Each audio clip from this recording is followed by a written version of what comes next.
time you can miss the class, because any class that I can give either extra credit or the concept will go over very, very important for the final exam. Okay, we don't want to miss any of, and we don't have many more classes.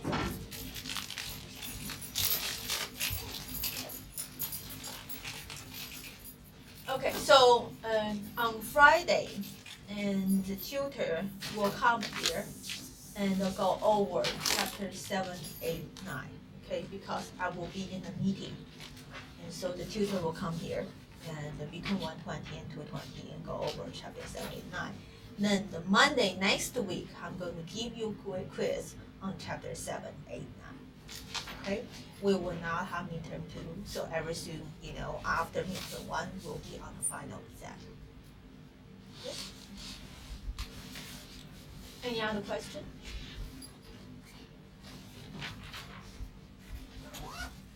Okay, so last class we finished chapter 8, okay, and we did an example on how do we find the optimal input and also how do we find optimal output. Okay, that question, fast boundary incorporation, incorporates all the application from chapter 7 and 8. Okay. So remember, chapter 7 deals with the decision on the input, chapter 8 deals with the decision on the output. How about chapter 9? Deals with the decision on what? Scale. Remember 3 decisions we talked about, we need to scale. Okay, so chapter 9 deals with the decision on the scale. So how big you want the business to be? Okay, so that is the first decision the firm had to make. Okay, and because of backward induction approach we use, and we analyze this first decision last. Okay.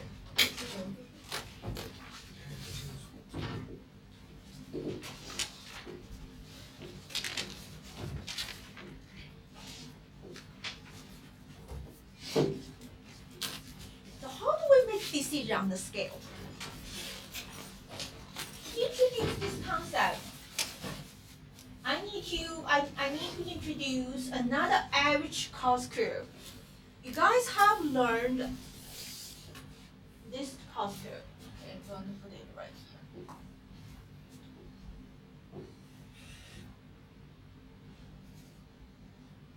This is marginal cost, this is the ATC, this is the ABC, this is Q, right? Okay, so you have learned this cost curve. And this curve represents the firm's characteristics, and also it is a graph that the firm needs to use in the short run. Because in the short run, you do not need to make a decision on the scale. The decision on the scale is a decision you have to make in the long run. Okay? It's the first decision you have to make, and this decision that's going to influence your profit and everything in the long run. And this, this thing, what we learned before, and it's the decision in the short run. Okay, so you have learned this. I'm going to put that on the side. And now I'm going to introduce you what we call long run average cost curve. So this is long run average cost. Long run average cost. Okay, so it is different from what we learned before. Okay, what we learned before was an average cost curve in the short run. Okay, so today I'm going to introduce the long run average cost curve.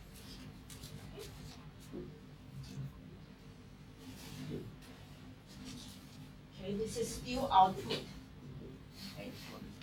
And the long run average cost curve looks like this.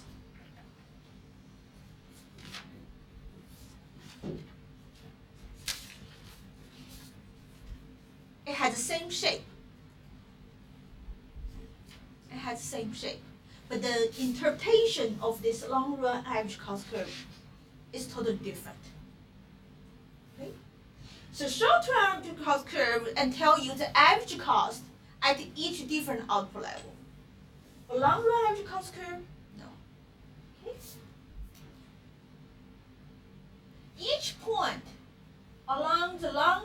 average cost curve now represent a different scale. Okay? Let's say that, let's pick this following point. Point 1, 2, 3, 4. And these 4 different points represent 4 different scales the firm can choose.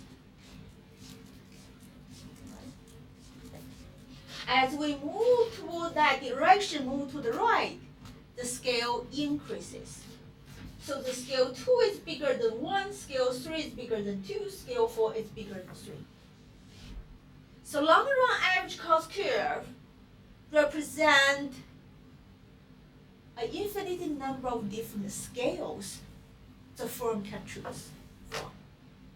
But which is the optimal scale? And which scale is the firm finally going to choose is what we're going to talk about today. Okay. But let's start with this. Suppose the firm choose scale 1. Okay. Scale 1. Once the firm determines the scale, then this decision has been made. Then the next decision will be the output, optimal output, right? Then the decision go back to what we learned in chapter 8.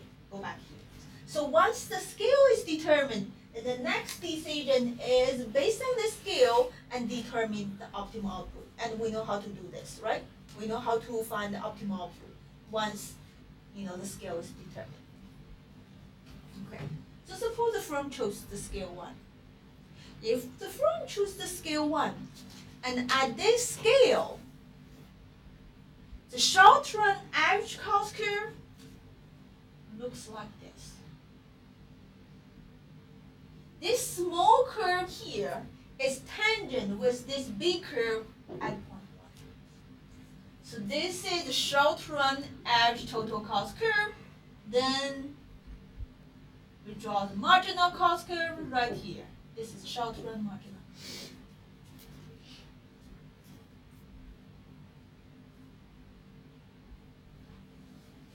So suppose you're producing at scale 1.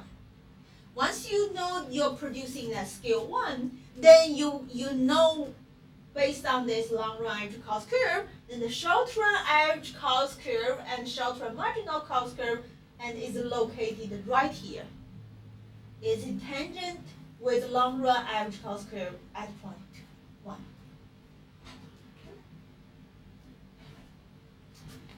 If the firm chose a different scale, a larger scale, scale 3, then where is the short-run average cost curve and marginal cost curve located?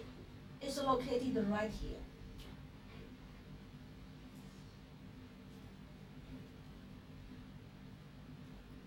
If the firm want to expand it even larger, want to have an even bigger scale, like a scale 3, a scale 4, then where is the short-run average cost curve located? It's located right here.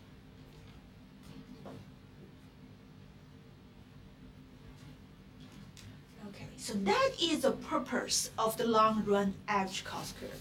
Long-run average cost curve help us locate the short-run average cost curve for each different scale. If I give you this long-run average cost curve, you pick a scale, then you can determine the location of the short-run average cost curve. Then you can use the profit maximizing rule to determine the optimal output. All right, I want to ask you here.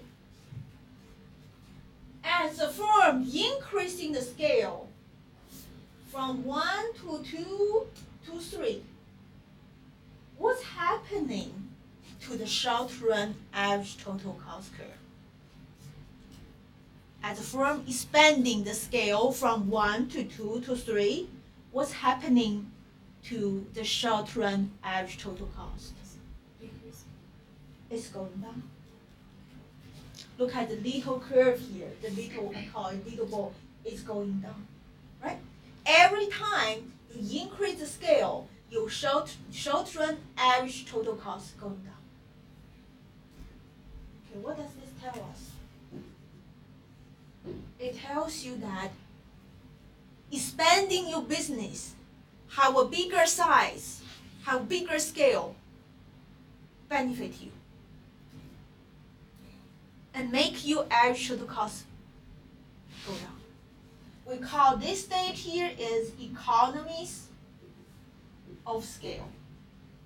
The meaning of economy of scale is as you increase the size, your average cost decreases.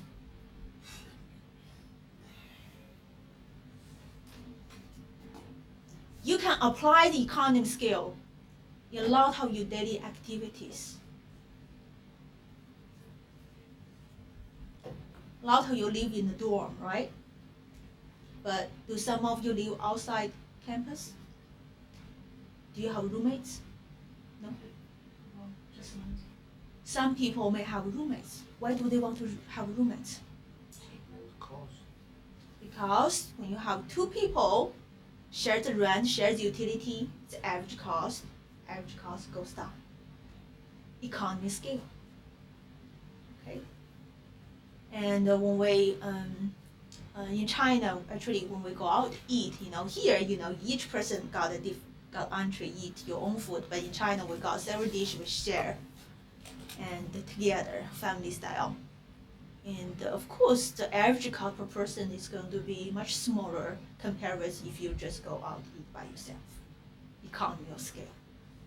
So that's the meaning of economy scale. Larger scale brings the average cost down. Okay. So this stage, if the firm is at a scale, at a size, is right here. That means the firm still have the room to increase the size. Because every time this firm increase the size, average cost will go down. What about this stage here? When the scale is above 3, Starts to go up again. the average total cost is going to go up.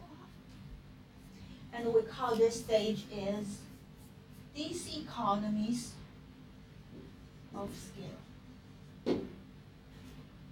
This DIS, diseconomies of scale.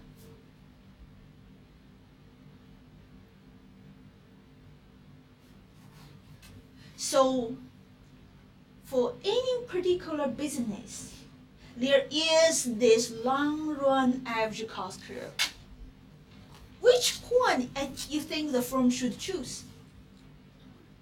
Which point should be the optimal scale?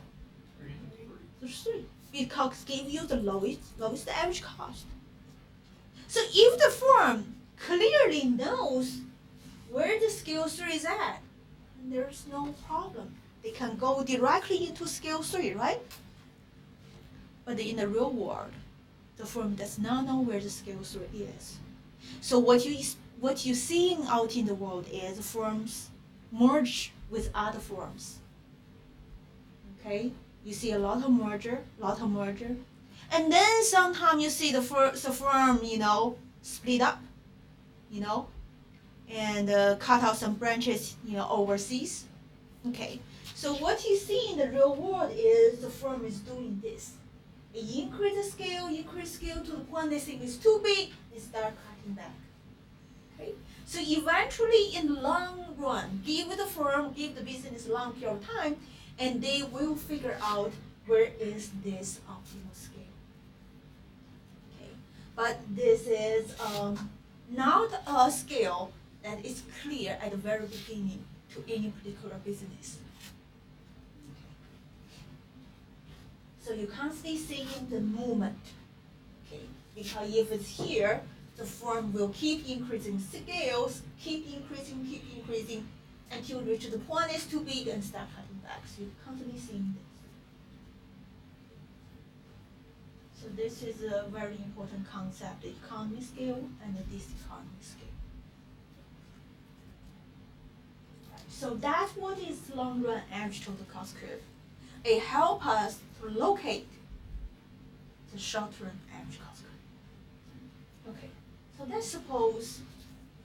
let's do the following example. Suppose the firm chooses scale 1. That's what the firm starts with.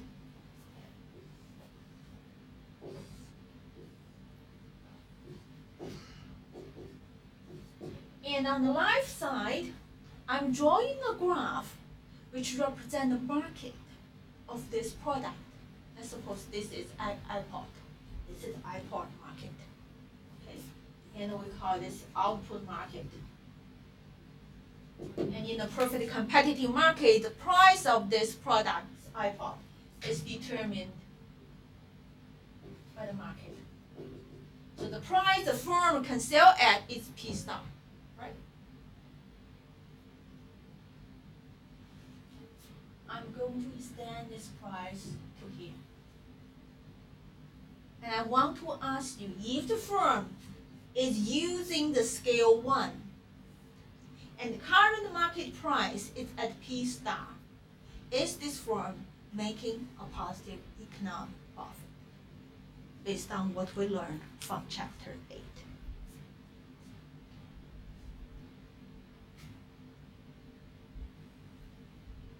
Remember when we talked about this, I show you when the price is above certain point, you're gonna make a positive economic profit and positive operating profit.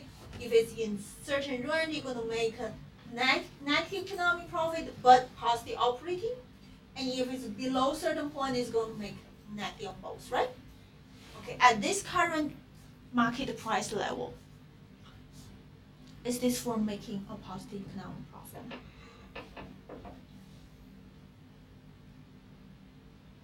Do you see that?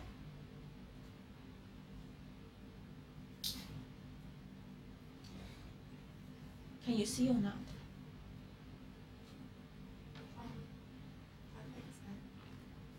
Where is the price located in terms of the actual price is right here. So in a sense, its price is right here. It is about what? What is point here, guys? Total cost, This point here.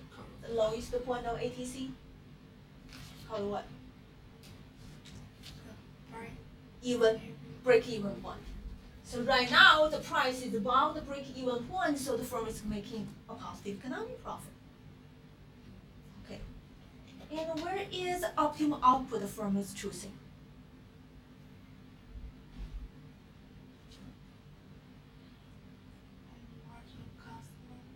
Marginal cost equal to the average total cost.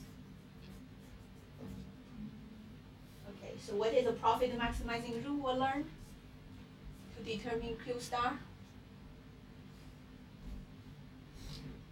What is profit maximizing rule?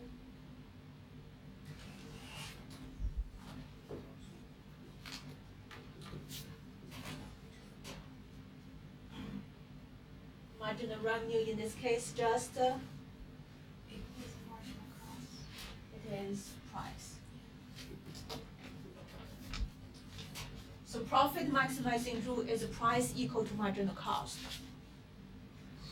So price is right here, marginal cost is right here, right? This is the optimal.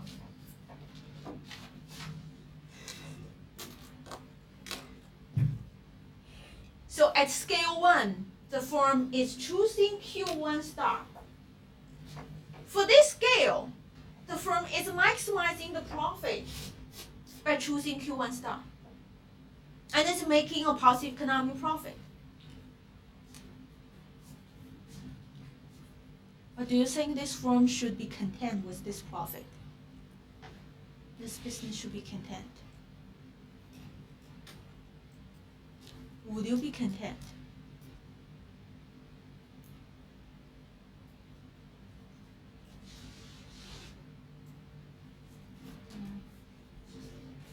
Would you be content? If you're not content, what are you gonna do? Scale up. Going to increase the scale, right? Let's see what happens if you increase the scale. When you increase scale, let's say you increase to scale 2. What happens is, now the average cost is even lower, right? And if the price stays here, then your profit margin is going to be bigger. You guys see that? Okay. So, you are not going to be content at scale 1, and you're going to increase the scale. And when you increase the scale, you're going to produce more or produce less?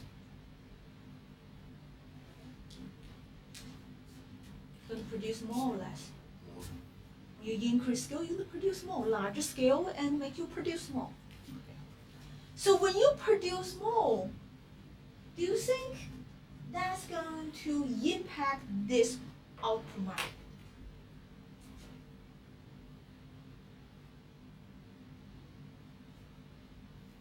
You're producing more, you increase your scale, and you're providing more products in the market. Is that going to impact this?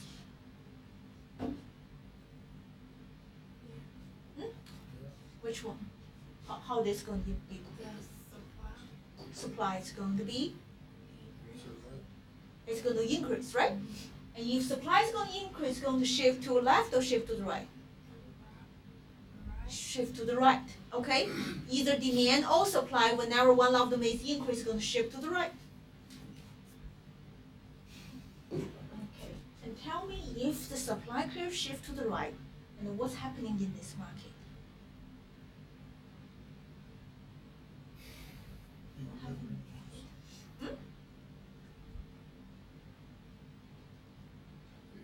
It's right here, guys. What's happening in the market? The prices were down. You produce more now, and the supply is higher, and make the output price go down. And this has a negative impact or positive impact on the firm. Before you sell the iPod at $200, now you sell it at $160. So negative. It's going to have negative impact on the firm because now the firm make less profit. Okay. So that's how the existing firm in the market influence the whole market. Since we're talking about this short long run, in the long run we also allow entering and exiting.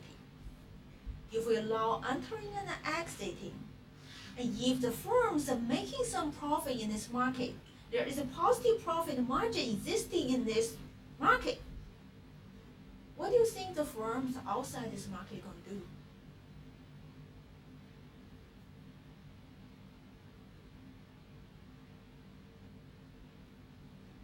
What do you think the firm from outside market going to do?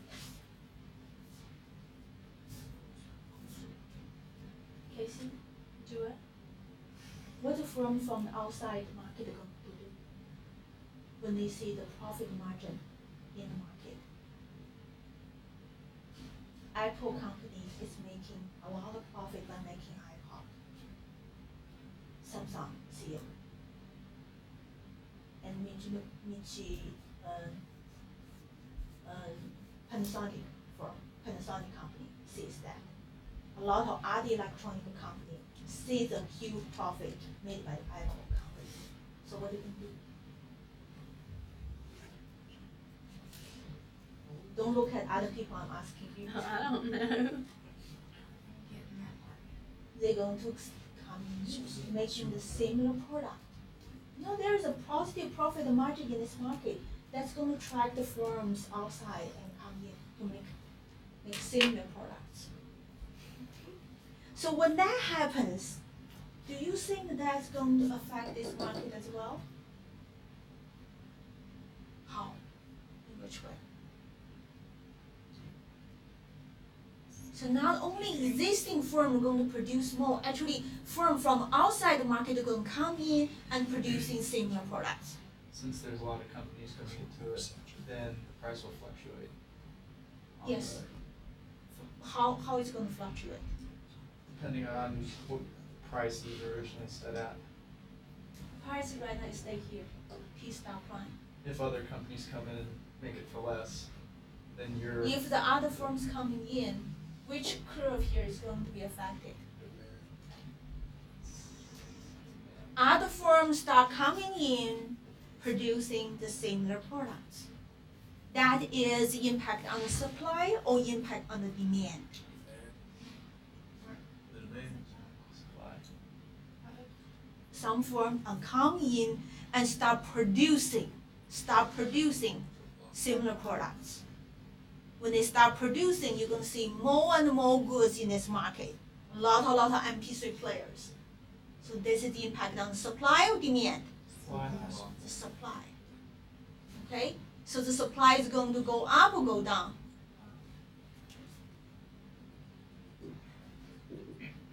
Supply is going to shift to the right even further. Okay? And whenever you see more products are provided in the market, that is a change on the supply. Of course, this change on the supply is going to affect quantity demanded eventually, but the immediate impact is on the supply. Okay? But eventually demand side will be affected by this change of supply, but immediate impact is on the supply. You guys see what I'm saying here? Okay. So as the existing firm producing more and outside firms start coming in, and that put a lot of pressure on the supply, make this market much more competitive, and push the price down. Every time the price goes down, and it will have a negative impact on the profit made by the existing firms, right? Make the profit smaller. But as long as the firm is still making a positive profit, they will keep increasing the scale. Okay? As long as still making the positive profit, they will keep increasing the scale. And when they keep increasing scale, and the supply will keep going to the right. So this whole thing is a dynamic movement. Anything happen here is going to affect the firm's profit. Then the firm is going to adjust, and when the firm adjusts the scale and the profit, output is going to be different, and this affects the output market again. So you see, this is a whole dynamic movement, and this movement will keep going until reach what point? So the supply will keep going up, the price will keep going down, and the firm will keep increasing the scale as long as there's a positive profit margin. Until which point this dynamic movement will come to a stop. Shut down. Shut down. Shutdown point. Shutdown point actually is a point that economic profit already negative, right? Shutdown point is right here. Right? So when you're at the shutdown point, your economic profit is already negative. Actually, you're going to stop much earlier than that.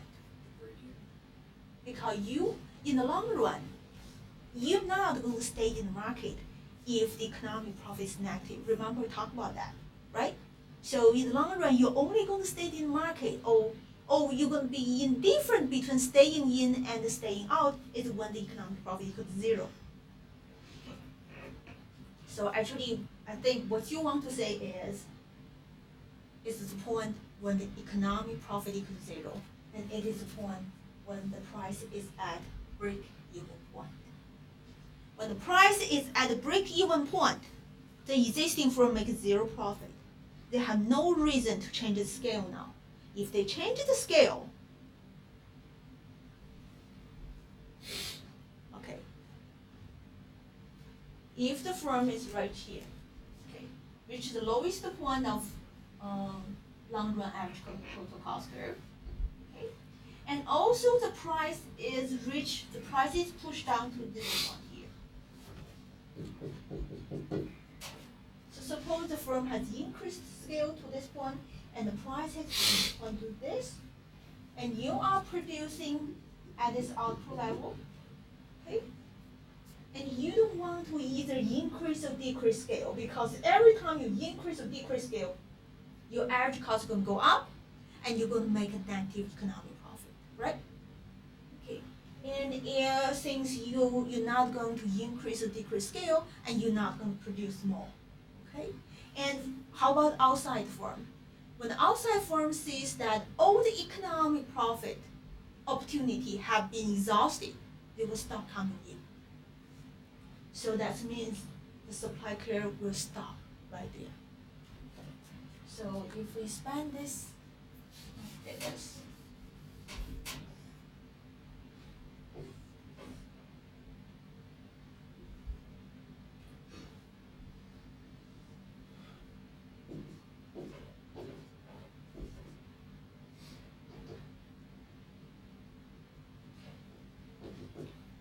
price. If the supply curve shift to this point where the price level it is at the lowest point of long run average total cost curve, and also the firm is choosing the scale 3. When you reach this point here, then the market reach at the temporary stable situation.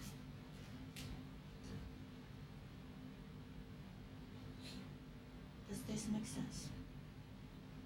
Because now the profit is equal to 0. Nobody has any incentive to deviate from this situation. We call it a temporary stable situation. And this is what we call long run equilibrium point. Okay.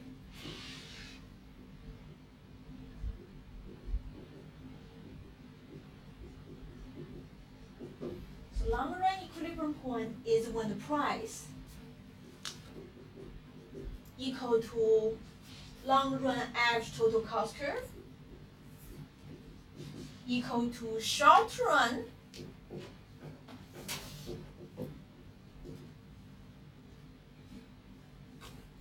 average cost curve and equal to short run marginal cost curve. When all these things are equal to each other, we reach a temporary stable situation.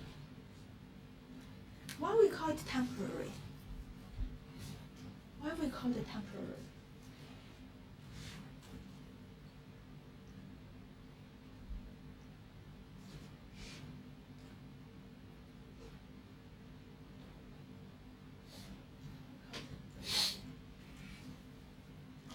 You know, there are so many things that affect the market, right?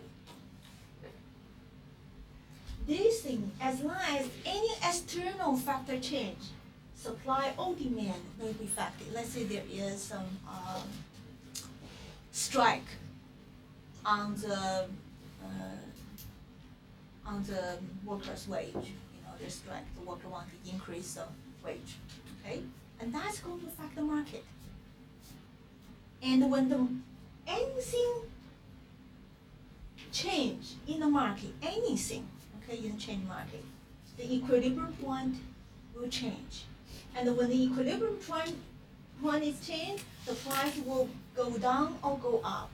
And when that change again, and then you kind of break this equilibrium point, then this whole dynamic movement start moving again. But the point here is, as long as the firm is making a positive economic profit, they will keep spending, and as long as the price still not reach the lowest point, and other firm will start coming in.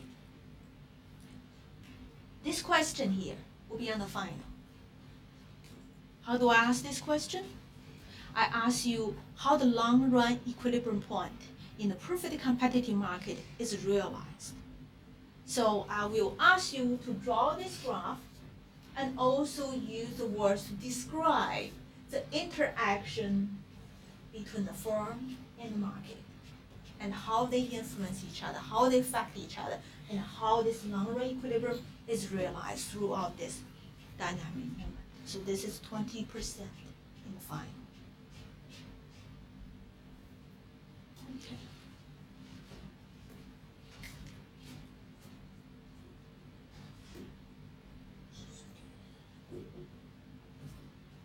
So I want to take a look at this, see what question do you have. If you're not understanding this, I can go over this, but this is probably most important concept we have learned so far. Because everything we have learned in the past, a preparation to understand this dynamic movement. That's what's happening in a perfect competitive market. What the firm is doing are going to influence the market, and what's happening in the market are going to come back, influence the firm, and it's just complete movement. But there is convergence. Convergence is that long-run equilibrium point. If I ask you to come here on the board and describe this movement as a practice, can you do part of it? Can you do part of it?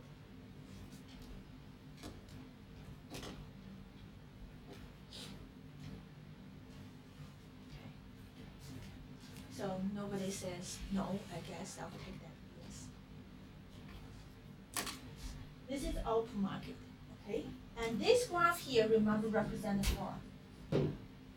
Because every time we see the cost curve, that's represent the firm's characteristic, firm's capacity of production, okay? So we have a graph represent the firm, and we have the market represent the firm sell this good at, out to market.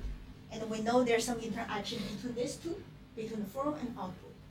But there is also another market we have not included, but actually it's very crucial. What is that market that we have not included in the picture, but also very, very crucial in this dynamic movement?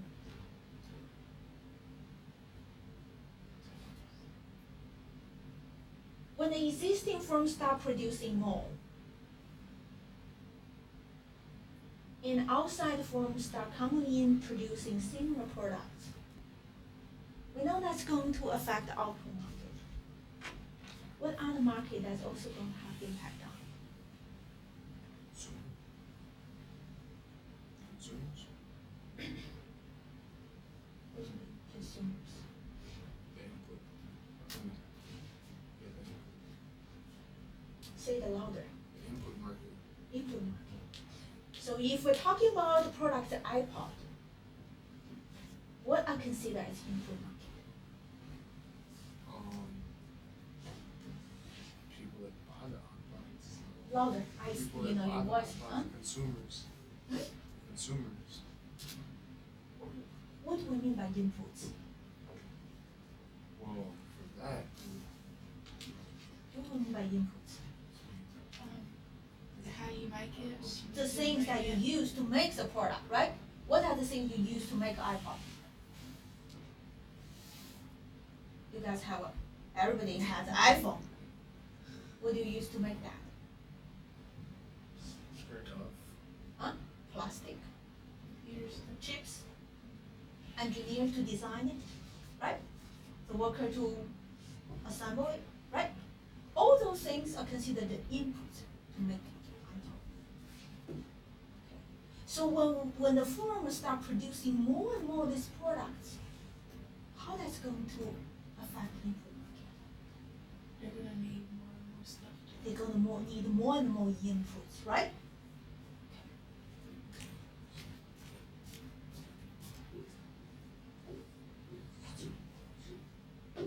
So I call this the input market. We can consider this as a labor input. The engineer that is very familiar with this iPod, iPhone design, we need those people. If a lot of companies start using it, they need to hire a lot of those people, right? Okay. So if more and more companies require this kind of expertise from those, require this kind of people, need to hire more and more this kind of people, which one of this, supply or demand of the input, is immediately affected?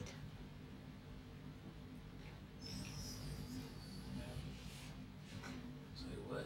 Still supply. More and more companies require this input, right? They have to, that's not gonna come free, they have to pay for it, right? They require more. In the input market, they demand or the supplier? They demand this input, right? They have to go out and hire those people. And the supply here would be, people who work as engineers. They consider the supply labor, right? And demand of those firms who need this input to make the product. So actually the immediate impact is on the demand, right? And what happened to demand? Increase. Increase or decrease? If they're making more. They need more? It should be increase. I just I see that's see what you can be sure about. So it's demand is going to be.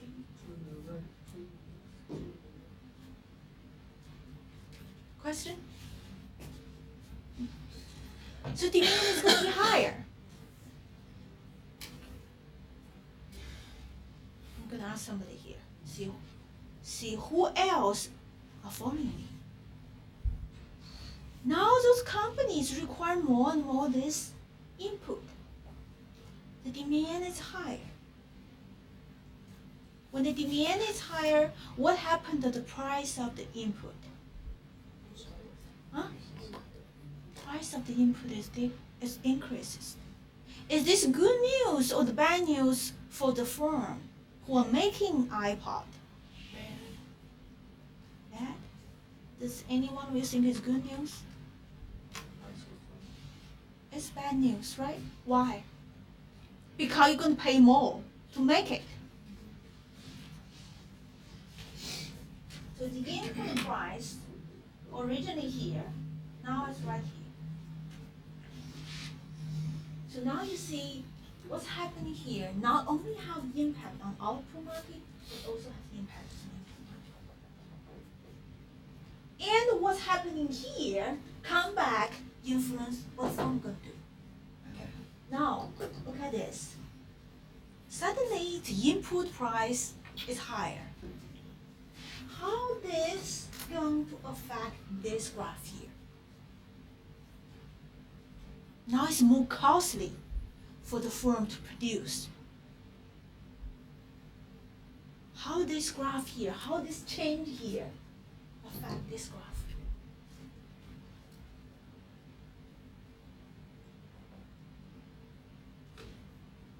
Break even goes up.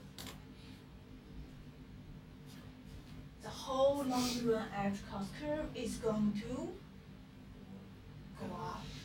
That's right. Because no matter which scale you are at, your cost is higher. Because you have to pay higher wage to those people who have those expertise.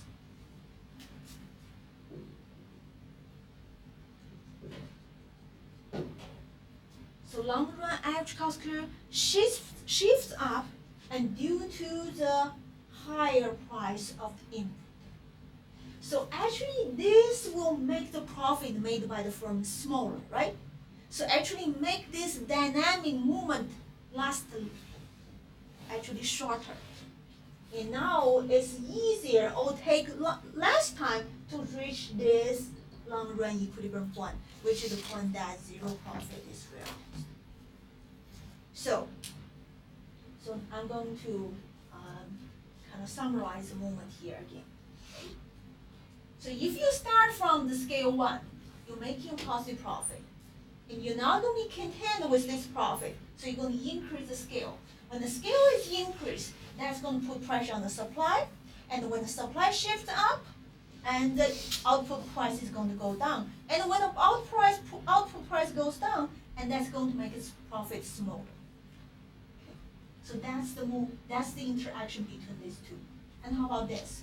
Okay, when the firms produce more and the outside firms start coming in, making the similar products, not only this supply is going to be affected, the demand of input is going to be affected. And that's going to cause the demand shift up, and that's cause the input price goes up. When the input price goes up, the whole long run average cost curve goes up, and the profit made by the firm is going to be smaller. But as long as there's still a positive profit margin existing in this market, this movement will keep going. This movement will keep going until reach the point where this market price exactly equal to the long run average cost curve, exactly equal to the short run average cost curve and short run marginal cost curve. Then the market will reach a temporary stable situation. But anything happen in the market, if that change affect either demand or supply, and will make the market, make all this movement start back again. So this is a constant movement, but there is a convergence. Convergence is to reach this long run equilibrium. Okay, so here, I just say output market, input market, but you know there is, for any particular product, there's many different inputs, right? Even the transportation is considered the input. You ship the product from point A to point B, right? If the gas price is up, transportation is up, cost is up, right? So transportation cost is also part of input. So any of those kind of thing change is going to affect one market, and that the change of that market is going to come back and affect this firm's profit. Then you see this dynamic movement again. So in your head, you should after I right now I just give you 3 graphs, but in the real world, it's not just 3 graphs. It's 100. It's 100 market and the firms that are moving simultaneously, and they all interconnected. So this dynamic movement is constant going, but it's not chaos. It has its order. What is order? The order is always wants to reach this equilibrium point. Once every market, once the firm reach this here, and all the market reach this here, we call it the market, the whole market, reach general equilibrium point. What is general equilibrium point? All the market are clear. All the market are clear. And no firm is making a positive economic profit. Okay, so if the market is perfectly competitive, and that's what's going to happen.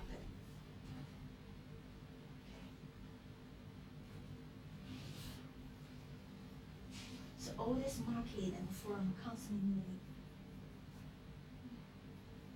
So all what we learned in the past, prior to this lecture, are preparation to understand this dynamic movement. Because what you see here is the producer theories and supply and demand. And we know the demand is determined by the consumer theory. So everything what we learned actually are here in these 3 graphs. So that's why this question is important. And then, again, there is no calculation. No calculation. I want you to use your own words to describe this dynamic movement. Do you think you can do it?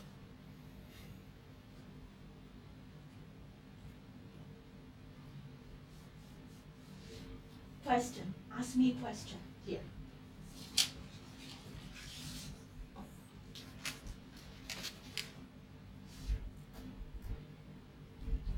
Were you guys following me? Following this dynamic movement? Brianna, were you following me on this? You have a question? Perfect. Perfect, understand everything. How about you, Justin? Justin? I've always forgotten your name. What's your name? Karen? Karen? Understand everything? Question? Karen, do you have a question? You have a question? Good. Alexis? Good. Casey? Everything is sure? Everything good? Dante? You have a question? So if you don't have a question, I will definitely put this on the phone. What you need to do here is this hard? No, this is not hard. But your mind should be very, very clear. That's the thing. It is not hard, but you need to be very clear about the interaction, the relationship among the firm, the different market. Can I tell you what I wrote down? Sure. Okay. For scale 1, I got you have a positive profit, so you can increase your scale. Scale 2, you still have a positive profit, increase your scale. At 3, profit equals 0, so you stay there. But if you still scale up, your cost is increasing, so you want to go back down. Okay?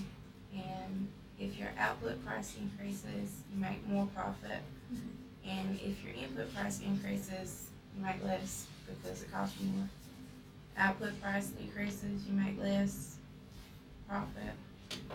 And then input price decreases, you make more because it costs less. That's right. Yeah. Do I need to know anything else? Like, I know,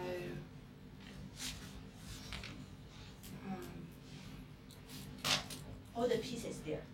Just you want to represent everything, put everything together, like tell somebody a story. Okay, that's what happened in the market. So for example, next time, you can come here. Let's say the whole class never hear this before. How do you teach the other classmates about this? Because I tell you, if you learn to teach other people, you understand this concept perfectly. To make others understand, you need to understand the concept far more better. So try this. Explain to you, to a sister, or to another, classmate. Explain this. See what that person understands. In order to make that person understand, you have to really wrap your mind around this concept very well. So practice that way. Now just explain to yourself, explain to another person, like you teach another person this stuff here. And also remember, all these lectures are recorded on iTunes. Watch it again. Watch it 3-4 times. What I want you to explain when you answer this question is this interaction. Okay? What I mean by interaction is, the firm, let's say if it's a scale 1 and they were making positive profit, but this person will not be content. It's like telling a story. Why is not going to be content? Because every time they increase the scale, and average cost is going to go down, and the profit is going to be higher. So that's why they're not going to be content. But as they increase the scale, the output will be higher, right? And when the output is going to be higher, and that's going to affect the output market, the supply will be higher. If the supply be higher, and the price is going to be lower. And if the price is going to lower, and it will make the firm's profit smaller. You see, when you say one thing, when you tell, one thing lead to another thing here. But, yes, the profit here is going to be smaller, but as long as this firm is still making a positive profit margin, they will keep producing more, keep increasing the scale. Okay. So that's what we talk about interaction. Okay? One thing lead to another, one thing lead to another. I want to see all these linkages, all these pieces. When this scale is increased, what happened to the firm? Okay? Output increases. When this output increases, what happened to the market? Okay, supply increases, price goes down. When the price goes down, what happened here? The profit is smaller.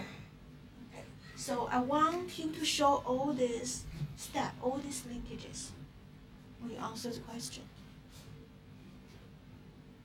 And as you produce more and more, and outside firms start coming in, all those firms are going to require more and more inputs. So that's going to push the demand curve up. When the demand curve is up, then the input price is going to be up. And that input price is going to be up, that's going to have a negative impact on the firm because now it's more costly for the firm to produce. So that's caused the long run average cost curve shift up. When the long run average cost curve shift up, and the profit is going to be smaller. You see, it's one thing lead to another. All those small steps. And but as long as the profit is still positive, and existing firm will still producing, and outside firm will still coming in. As long as the outside firm still coming in, and they both market here will keep changing, keep shifting, and the prices will keep changing too.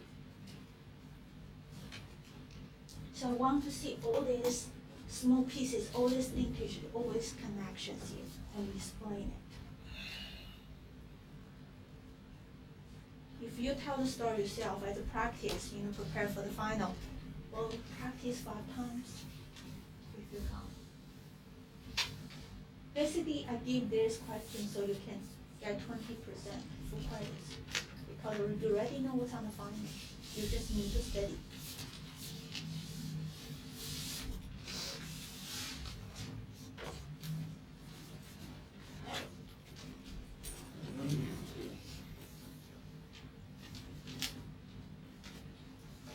Questions here, guys? Okay, so that's what chapter 9 is about. Okay, so we finished chapter 9. Okay, so basically that's what chapter 9 is. I'm going to assign a homework on chapter 9, and it's going to give you Saturday something. Or you don't know which one. Have to do earlier? Today's Monday. How about we make it on Thursday? Very good. So when you're still Friday, you still can do it. or that Thursday, do it first Thursday, no more. You gonna post it today? Huh? Post it today? I'll post right now. Thursday.